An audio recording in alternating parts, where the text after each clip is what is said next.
Hello everyone, welcome to my channel. This is Karuna teaching the course Computer Architecture and Organization. Third unit contains the following topics.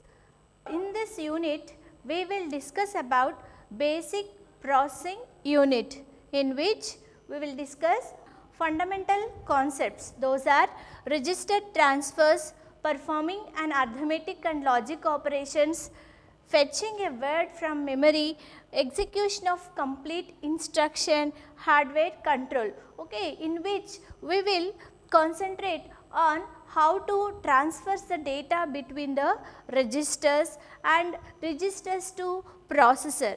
And also we will see, before going to perform any operation, processor needs to fetch data from memory or register, or processor needs to fetch instruction from memory. Okay. After fetching of the instruction code and data, processor performs the operation on that data. To perform any operation, we are going to see the organization of hardware, and also we will see to coordinate all the actions of processor, control signals are required. Okay. So, we will concentrate how to generate control signals from the hardware circuit, and also we will see to generate control signals how the organization of micro program.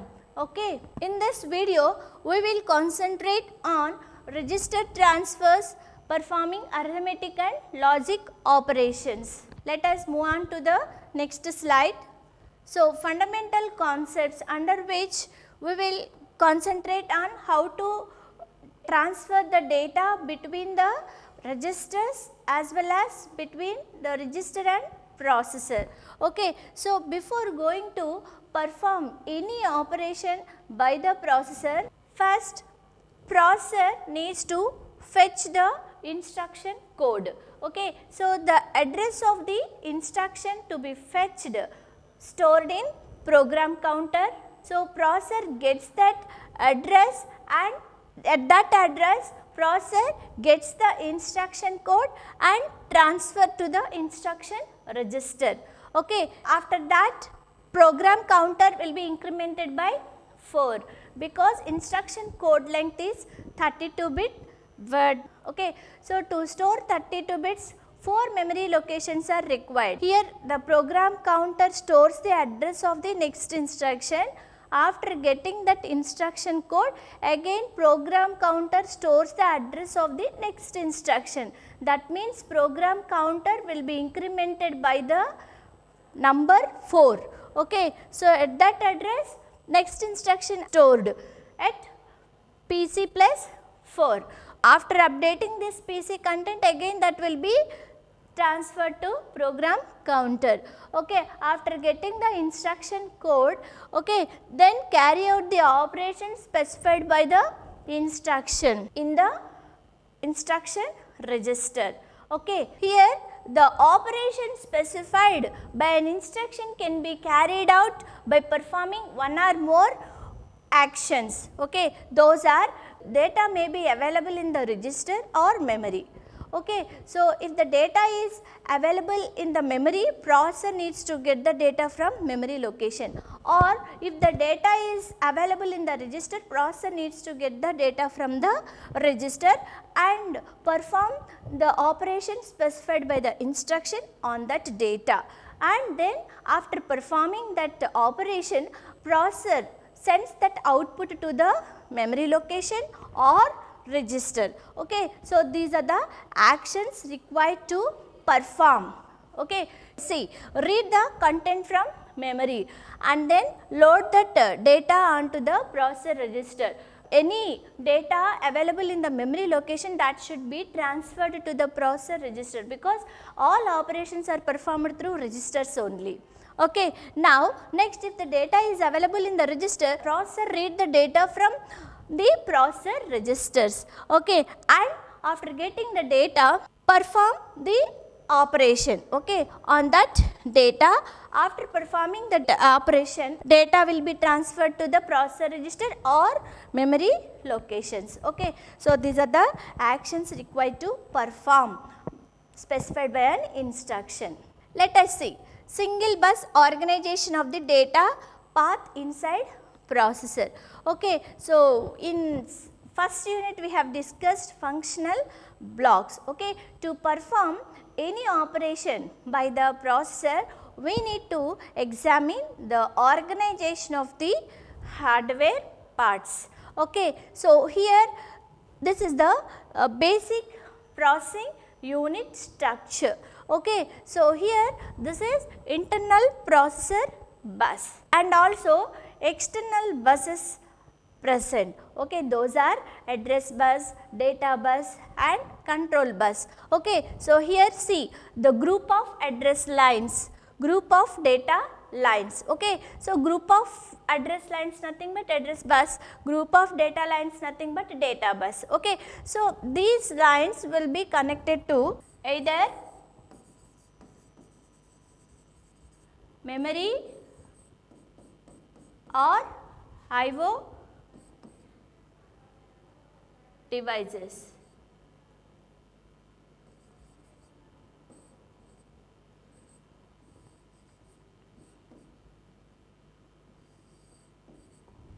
Okay, external memory or IO devices are connected through the external bus to the internal processor via MER register and MDR register. Okay, I told you in the first videos, MER register stores address of the instruction code or address of the data. MDR stores the data, okay. These two registers are linked with the memory, okay. So that's what the external bus are coming from the memory, okay. Those are connected to the internal processor bus through these two registers, and processor contains the general purpose registers. Those are R0 to Rn-1, okay. The count of these registers may vary from processor to processor, okay. Next, PC is used to store the address of the next instruction to be fetched, okay. Next, some special purpose registers are also present in the processor. Here those registers are not mentioned, those are index registers or stack pointers, etc. And also here Y and temporary register and Z, okay. These are the registers used to store the data temporarily while executing the operation by the processor, okay. Next, here instruction register, okay. So processor fetches the instruction code at specified address in the PC, and then that instruction code will be loaded in instruction register, okay. So here instruction decoder and control logic circuit, this circuit responsible for implementing the actions carried out by the instruction in the instruction register, okay. Next, ALU having two inputs A and B. One input B is coming from the internal bus and another input is coming from Y. So mux, here mux is used to select either constant 4 or Y. So mux selects either constant 4, to update the program counter we use constant 4, okay, and input Y provided as input A of the ALU. Here according to the instruction operation, okay, so add, sub, exclusive or control signals are coming from the control unit, okay, based on the operation present in the instruction register. This is the basic structure of the processing unit. Let us go to register transfers. Let us see how the data transfer takes place. In this register RI may be R0, R1, R2, etc. Okay. So here RI having two switches. Those switches are connected to R in signal and R out signals. Okay. So here Y register which contains Y in control signal connected to the switch. Okay, and also in case of Z. So, we are discussing about the registers, okay, how to control the register operations. Okay, so register operations can be controlled with the help of R in, R out. Okay, next Y in, and one more register is Z, okay, which consists Z in signal and Z out control signals. In this case, so how to transfer the data from internal processor bus to the register? Whenever Rn equal to 1, okay, then data will be loaded into Ri from the internal bus, okay, and whenever R out is equal to 1, then data will be loaded into internal bus from Ri. Okay. Likewise, whenever y in equal to 1, data will be loaded into y from the internal bus. Okay. Likewise, z in and z out. Let us see one example how to control the register operations with the help of R in and R out. That we can say input and output gating of the registers. Let us take one example. Our aim is to transfer the data from R1 to R4. Okay. So, I am taking here register R1. Okay. Ri, nothing, I equal to 1 I am using. Okay. Next, this is R4. Okay. R4 register. Now, to transfer the data from R1 to R4, R1 out will become 1. Okay. Whenever this R out is equal to 1, that control signal is issued by the control unit. Okay. So, whenever this R out is equal to 1, then data will be transferred to internal processor bus from R1 register. Okay. And next, from this internal processor bus, when R in equal to 1, okay, assume this is internal processor bus. The data transferred from internal bus to Ri when Rin is equal to 1. Okay. Here the data out from register to internal bus when R out equal to 1. Okay. The data in to the R4 from the internal bus when Rin equal to 1. Likewise, control signals are issued by the control unit to transfer the data from R1 to R4 registers. Okay. Now, let us see the internal structure of the register. Input and output gating for one register bit.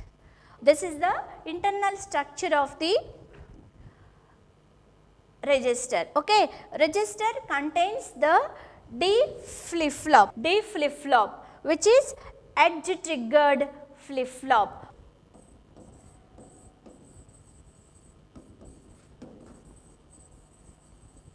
Edge triggered flip-flop. Okay. So, if you take clock cycle, okay, low to high, okay, D flip-flop will be enabled during this transition period from low to high, that is nothing but edge triggered flip-flop. Okay. So, whenever D flip-flop will be enabled during this level, okay, see constant level, okay, during that level D flip-flop will be enabled, that is nothing but level triggered D flip-flop.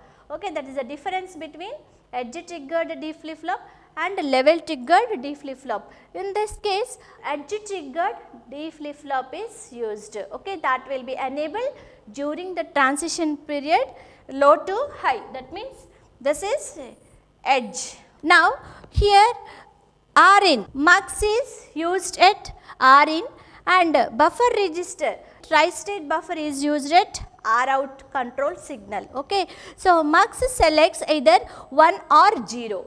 Okay, so whenever R in is equal to 1, okay, then data, whatever the data available in the bus, that will be placed onto the D flip flop. Okay, that data will be transferred through D input of the D flip flop. Okay, whenever R in is equal to 0, okay, then the output will be fed back to the D flip flop. Okay, now here tri-state buffer, whenever R out is equal to 1, then that gate will be closed, then data transferred from D flip flop to internal processor bus. Whenever R out is equal to 0, this gate will be opened, then there is no data will be transferred to the bus. Okay, like that data transfer takes place between processor internal bus and the register with the help of these control signals R in and R out.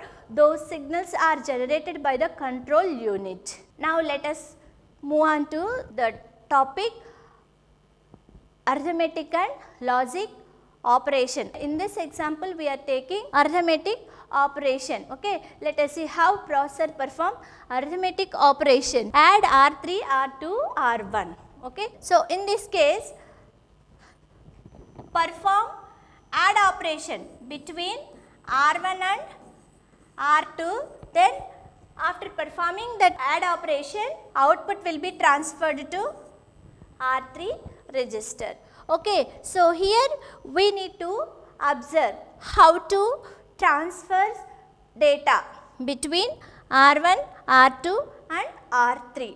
Okay, so before performing operation, data transfer takes place between R1, R2 and ALU. After performing operation, data transfer takes place between R3 and ALU.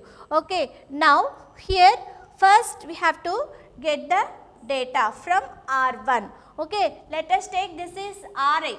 This is RI in, this is RI out. Okay, so here I am using RI as R1. Okay, so before transferring the data from R1 to the internal processor bus, R out is equal to 1. Okay, so now RI data will be placed on the internal bus of the processor. So processor consists registers R1 to Rn minus 1. Here processor taking the data from R1 and also processor needs to get the data from R2. I am taking this is R2 register having switch R2 out is equal to 1. Okay.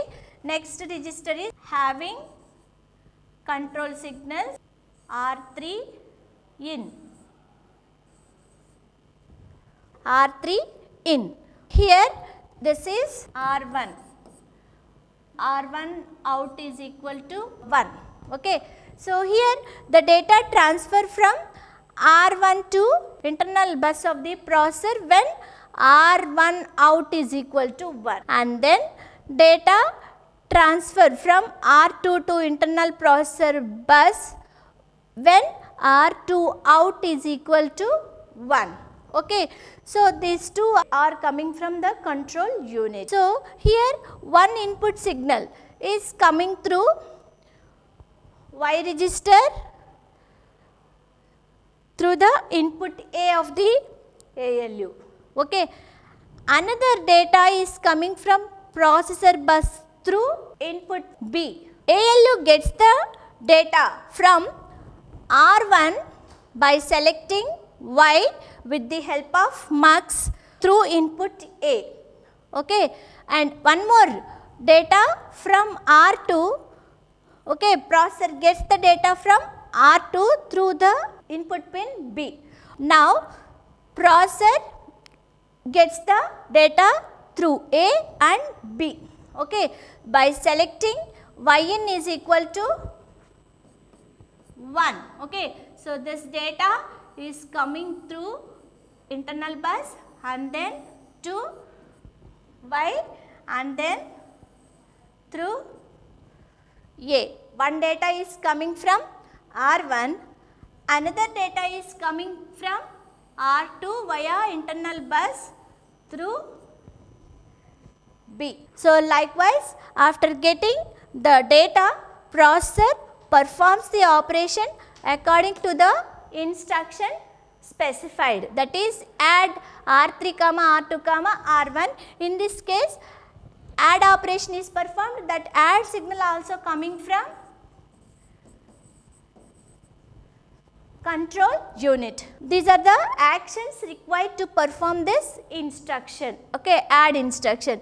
First I told you R1 out, okay, so R1 out is equal to 1, then Y in, okay, Y in is equal to 1, okay, in next cycle it performs R2 out, okay, so I am using R2 out, okay. Next select Y, at that time Y will be selected, okay, through A input pin. ALU perform the addition operation, okay. After getting the two data from R1 and R2, perform the operation. After performing this addition operation, output will be transferred to Z register temporarily by selecting the Z-in pin is equal to 1, okay. So, Z-in is equal to 1. After that, the output will be transferred to the R3 register by making Z out is equal to 1 and R3 in is equal to 1, okay. So, Z out is equal to 1 and R3 in is equal to 1, then the output transferred from Z register to R3. So, to perform any operation, processor needs to get the data from, in this case, from R1 and R2. After getting the data, processor performs the operation on that data specified in the instruction, available in the instruction register. After performing the operation, processor sends the output temporarily to the Z-in by selecting Z-in equal to 1. After that, according to the instruction, output is to be transferred from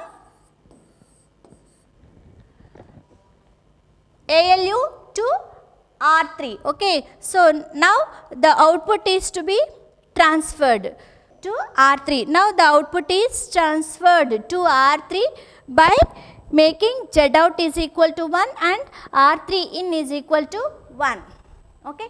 Likewise, all control signals are required to control all the register transfer operations, okay. So, to perform this operation add instruction, first R1 out is equal to 1, Y in is equal to 1, then R2 out is equal to 1 and then select Y and then perform the add operation on that data, and then after performing the add operation, output will be transferred to Z register by making Z in is equal to 1, then that output will be transferred to R3 register by making Z out is equal to 1, R3 is equal to 1.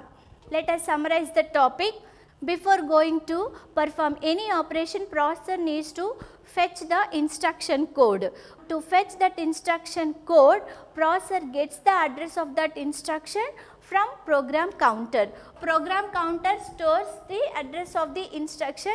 At that address, whatever the instruction code is available, that will be transferred to IR register. Okay, now IR contains the instruction code. Now, program counter will be incremented by 4 to get the another address of the instruction, or program counter is updated by 4 to store the address of the next instruction.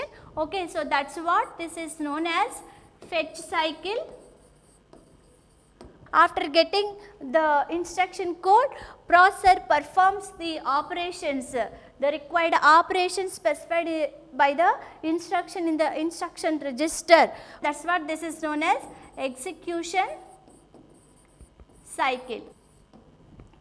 Okay, after getting the instruction code, processor performs the operations according to that instruction specified, okay, in the instruction register. Okay, so what are the operations we have seen, and then we have discussed the register transfers. What are the register transfer control signals are existed in registers, and how to perform the data transfers between register and ALU we have discussed. Okay, and also we have discussed about how to perform the add operation, add R3, R2, R1. Okay, in this case, after performing add operation on the data in R1 and R2, the output will be transferred to R3 by issuing the control signals R1 out, R2 out and R3 in. Data transfers takes place between all these registers through the control signals R1 out, R2 out and R3 in. Okay, so this is how the organization of hardware required to perform any operation. Let us move on to the questionnaire slide. What is the use of program counter? What are the register control signals? What are the sequence of operations are to be performed specified by the instruction add R3, R2, R1. Okay, thank you. We will meet in next video.